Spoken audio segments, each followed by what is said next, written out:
შეუძლებელია ჩვენი სტუდენტები დააკავონ და ჩვენ შევიდეთ ლექციაზე და თქვათ გამარჯობა, ახლა მაგალითად უნდა წაგიკითხოთ ლექცია და დავიწყოთ ესპანური ენის, არ ვიცი მე, აწმყოთი ამადამ რა ქვია, ზმნის უღლება ისწავლოთ.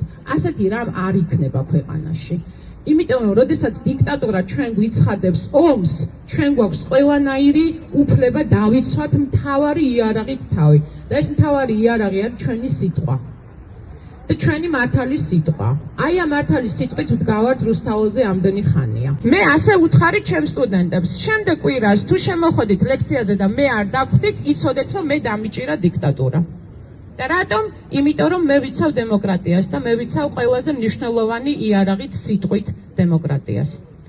და ვიცავ თქვენ მომავალს და ვიცავ ჩემ მომავალს და ვიცავ ჩემი მშობლების მდგომარეობას, ჩემი შვილის მდგომარეობას, იმიტომ რომ ერთხელ თქვი და გავიმეორებ.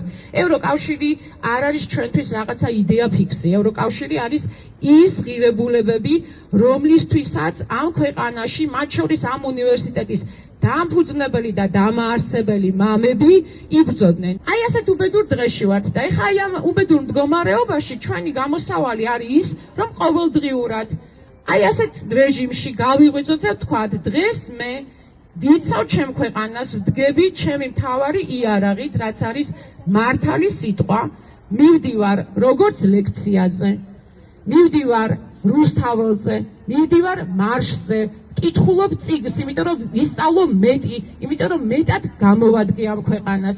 ასეთ რეალობაში ვართ. ეს არის ის რეალობა, სადაც ჩვენ ვართ თანამებრძოლები, იმიტომ რომ ჩვენ ვართ ომში.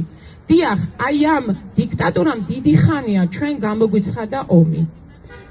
ანუ ამ ქვეყნის მოქალაქეებს ომი გამოგვიცხადა. ამიტომ ჩვენ მოგვიწევს ერთად ბრძოლა, ერთად დაცვა, როგორც უნივერსიტეტის, ასევე საკუთარი თავისუფლების, საკუთარი სიტყვის, საკუთარი ცოდნის, საკუთარი მომავლის და რაც მთავარია, საკუთარი სამშობლოს.